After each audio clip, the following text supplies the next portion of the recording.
तो carbon family को अपन continue करते हुए अब अपन पढ़ेंगे ऑर्गेनोसिलिकॉन कंपाउंड्स और सिलिकॉन्स के बारे में।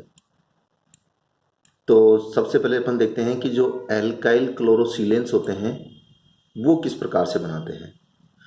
तो अपन यदि एल्किल क्लोराइड की रिएक्शन शुद्ध सिलिकॉन के साथ कॉपर कैटलिस्ट और 280 to 300 डिग्री सेंटीग्रेड टेम्परेचर पे करवाए हैं इन दोनों की रिएक्शन, तो हमारे को R2SiCl2 R3SiCl RSiCl3 यानी एक क्लोरीन, दो क्लोरीन और तीन क्लोरीन और बाकी एल्काइल ग्रुप अपन ने जोड़ दिए। तो ये अपने पास क्या बनते हैं, एक तरह से एल्किल क्लोरोसिलेंस बनते हैं। अब ये जो क्लोरोसिलेंस है अपने पास, इनमें यहाँ पर क्लोरीन को हटा करके क्या जोड़ सकते हैं अपन, आसानी से OH जोड़ सकते हैं, फिर उनका अपन पॉलीमराइजेशन करवा सकते हैं। इन तीन प्रोडक्ट्स में से जो मेजर प्रोडक्ट अपने पास बनता है वो बनता है R2SiCl2 और यही इन तीनों में सबसे ज़्यादा उपयोगी होता है। और इन तीनों को यदि अपन सेपरेट करना चाहें तो अपन कॉलम क्रोमेटोग्राफी का इस्तेमाल कर सकते हैं, जिससे ये तीनों आसानी से सेपरेट हो जाते हैं। सिलिकॉन्स, इसके बारे में आपको पहले ही बता चुका हूँ। जब सिलिकॉन एल्काइल और ऑक्सीजन एटम से जुड़ा हुआ हो, एल्काइल और ऑक्सीजन एटम से जुड़ा हुआ हो, तो उनको अपन क्या बोलते हैं, सिलिकॉन्स बोलते हैं। तो सिलिकॉन्स के अंदर अपने पास है सिलिकॉन ऑक्सीजन, सिलिकॉन बॉन्ड भी आएंगे, यानी सिलिकॉन ऑक्सीजन से जुड़ा हुआ भी मिलेगा और कहीं ना कहीं एक या दो या तीन एल्काइल ग्रुप भी जुड़े हुए अपने को देखने को मिलेंगे। अभी जो अपने पास ये एल्किल क्लोरोसिलेंस बने थे, इन एल्किल क्लोरोसिलेंस का अपन क्या करवाएंगे, हाइड्रोलाइसिस करवाएंगे, मैंने कहा था आपको, और उससे क्या बनाएंगे अपन, सिलिकॉन्स बनाएंगे। तो ये अपन ने ले लिया मोनो एल्काइल और ट्राइक्लोरोसिलेन। तो अपने को पता है यहाँ पर तीन क्लोरीन जुड़े हुए हैं और जब H2O के साथ रिएक्शन कराते हैं तो H2O का लोन पेयर आसानी से कहाँ डोनेट कर दिया जाता है, सिलिकॉन के वेकेंट d ऑर्बिटल में। फिर यहाँ से इसका क्या निकलता है H और इसका क्या निकलता है Cl, यानी HCl बाहर निकल जाएगा अपने पास, और यानी Cl जहाँ से हटा वहाँ पे क्या जुड़ जाएगा, इसका बचा हुआ रिमेन पार्ट यानी OH जुड़ जाएगा। तो ये OH जुड़ जाएगा, तो तीन क्लोरीन है तो तीन OH जुड़ जाएंगे अपने पास। अगर यहीं पर कार्बन होता, सिलिकॉन के स्थान पे कार्बन होता, तो ये काम आसान नहीं था। क्यों कि सिलिकॉन में तो अपने पास क्या है, d ऑर्बिटल है और वो भी वेकेंट है, तो वहां ये लोन पेयर जल्दी से एक्सेप्ट कर लेता है और एक तरह से हाइड्रोलाइसिस को आगे बढ़ा देता है अपने पास। लेकिन यदि कार्बन होता तो उसके पास तो कोई d ऑर्बिटल ही नहीं है, तो फिर ऐसी स्थिति में लोन पेयर ये दे नहीं पाता है और उसका हाइड्रोलाइसिस नहीं हो पाता है। अब अपने पास जो तीन क्लोरीन हटने के पश्चात तीन OH आ गए, यानी ये अपने पास कंपाउंड आ गया। अब ये बहुत सारे अणु आपस में मिलकर के रिएक्शन करेंगे और ये अपने पास क्रॉस लिंक्ड पॉलीमर बना देंगे, यानी प्रत्येक सिलिकॉन के एक एल्काइल ग्रुप। तो ये देखो, प्रत्येक सिलिकॉन के एक एल्काइल, प्रत्येक सिलिकॉन के एक एल्काइल, इधर भी सिलिकॉन के एक एल्काइल, इधर भी सिलिकॉन के एक एल्काइल, और बाकी तीन जगह ऑक्सीजन एटम जुड़े होंगे, ये O, ये भी O, ये इधर का OH था, इधर का भी OH था, तो वहां H2O बाहर निकल गया, क्या बच गया अपने पास O। तो ये अपने पास क्रॉस लिंक्ड पॉलीमर बन गया।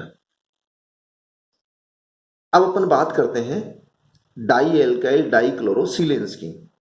तो सीधी सी बात है, यहाँ पे दो क्लोरीन है तो दो क्लोरीन हटा देंगे और यहाँ पे कितने OH जोड़ देंगे, दो OH जोड़ देंगे। ये दो OH जोड़ दिए अपन ने और दो क्लोरीन हट गए, ये काम भी आसानी से हो जाएगा अपने पास। और जो अपने पास है ये दो OH और दो एल्काइल वाला सिलेन है, इसका यदि थोड़ा सा अपन इलेवेटेड टेम्परेचर पे पॉलीमराइजेशन करवाएंगे, थोड़ा सा टेम्परेचर ज्यादा रखना पड़ेगा, उस स्थिति में यदि पॉलीमराइजेशन करवाते हैं तो अपने पास है, देखो प्रत्येक सिलिकॉन के दो OH हैं, तो जो एल्काइल ग्रुप है वो तो अपन ने ऊपर नीचे शो कर दिए, एक ऊपर और एक नीचे, एक ऊपर और एक नीचे शो कर दिया। बाकी जो OH थे वो एक दूसरे सिलिकॉन एटम्स के OH मिलकर के H2O के रूप में बाहर निकल गया और क्या आ गया अपने पास, ऑक्सीजन एटम आ गया। तो इस तरह से अपने पास क्या बन जाएगा, स्ट्रेट चेन पॉलीमर बन जाएगा।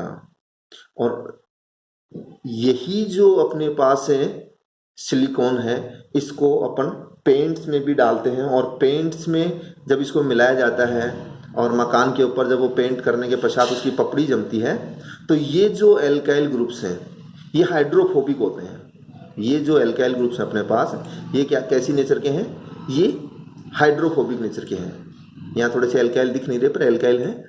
ये हाइड्रोफोबिक नेचर के होने के कारण जब मकान की दीवार पे बारिश का पानी आता है तो वो पानी इन हाइड्रोफोबिक पार्ट से जब मिलेगा तो ये उसको रिपेल करेंगे, ये पार्ट्स, और जब ये एल्काइल ग्रुप उसको रिपेल करेंगे तो वो पानी फटाफट अपने पेंट से दूर चला जाएगा, यानी मकान से नीचे आ जाएगा। वो पानी फटाफट एब्जॉर्ब नहीं होगा मकान की दीवारों में, तो लंबे समय तक वो पेंट चलेगा। तो ये है सिलिकॉन टेक्नोलॉजी, जिसमें क्या होता है अपने पास, तो सिलिकॉन्स का इस्तेमाल करके क्या कर सकते हैं अपन, अपने मकान की जो पेंट किया हुआ है उसकी लाइफ बढ़ा सकते हैं। अब अपन बात करते हैं ट्राई एल्किल क्लोरोसिलेंस की। तो ट्राई एल्किल क्लोरोसिलेंस में अपने पास एक ही क्लोरीन है, सीधी सी बात है, ये क्लोरीन हट जाएगा यहाँ से, यहाँ OH जुड़ जाएगा, ये बन गया अपने पास। इस तरह के दो मॉलिक्यूल, ये देखो दो मॉलिक्यूल रिएक्ट करेंगे, एक H2O बाहर चला जाएगा और ये अपने पास है प्रोडक्ट बन गया। इसका ज्यादा उपयोगी नहीं है। अब अपन CCl4 और SiCl4 इनका हाइड्रोलाइसिस देखेंगे। तो ये मैं पहले ही थोड़ा सा हिंट दे चुका हूँ आपको, सिलिकॉन का हाइड्रोलाइसिस आसानी से हो जाएगा क्योंकि इसमें वैकेंट डी ऑर्बिटल है अपने पास, तो इसका आसानी से हाइड्रोलाइसिस हो जाता है, इसका आसानी से हाइड्रोलाइसिस नहीं होगा। देखो ये अपने पास हाइड्रोलाइसिस होने के पश्चात SiOH होल 4 बन गया, इसमें कोई रिएक्शन नहीं है अपने पास। सिलिकॉन की एक बात और याद रखना है कि सिलिकॉन के बगल में यदि कोई ऐसा एटम जुड़ा हुआ जिसके पास लोन पेयर हो, जिसके पास क्या हो, भले एक लोन पेयर हो या एक से ज्यादा लोन पेयर हो, तो फिर सिलिकॉन और उस एलिमेंट के बीच में, चाहे वो ऑक्सीजन हो, क्लोरीन हो, फ्लोरीन हो, उनके बीच में डबल बॉन्ड कैरेक्टर आ जाता है। कैसा? Double bond character. और इस डबल बॉन्ड कैरेक्टर के कारण इस बॉन्ड की स्ट्रेंथ काफी ज्यादा बढ़ जाती है। अर्थात यदि कार्बन ऑक्सीजन बॉन्ड को देखें, कार्बन सिंगल बॉन्ड ऑक्सीजन और सिलिकॉन सिंगल बॉन्ड ऑक्सीजन को देखें, तो कार्बन की बजाय जो सिलिकॉन का बॉन्ड है ऑक्सीजन के साथ वो ज्यादा स्ट्रांग मिलेगा उस डबल बॉन्ड कैरेक्टर की वजह से। और ऐसा क्यों हो पा रहा है? क्योंकि सिलिकॉन के पास क्या है, वेकेंट डी ऑर्बिटल, जिसमें ये लोन पेयर ऑफ इलेक्ट्रॉन इससे क्या कर लेता है, एक्सेप्ट कर लेता है। तो इसका डी ऑर्बिटल काम में आ रहा है और इसका पी ऑर्बिटल काम में आ रहा है, तो इसको अपन क्या बोल देंगे, पी पाई डी पाई बॉन्डिंग बोल देंगे। क्या बोल देंगे? पी पाई डी पाई बॉन्डिंग।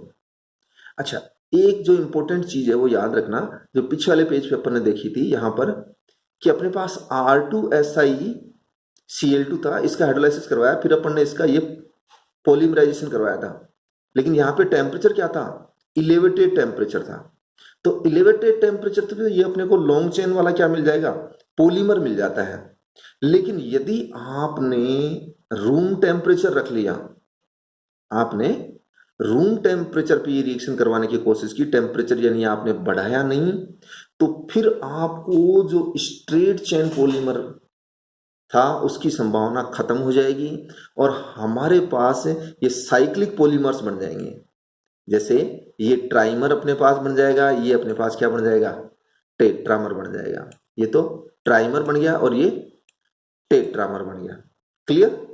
अब ये एग्जाम में क्वेश्चन पूछा हुआ है पहले भी कि यदि अपने पास R2SiCl2 और R के स्थान पे यहाँ पे मैंने मेथिल पुट कर दिया है, तो रूम टेम्परेचर पे यदि रिएक्शन करवाएं या हाई टेम्परेचर नहीं लिखा हो या एलिवेटेड टेम्परेचर नहीं लिखा हो तो भी रूम टेम्परेचर मान के चलना है आपको, तो ऐसी स्थिति में आपको सिलोक्सेन्स प्राप्त होते हैं।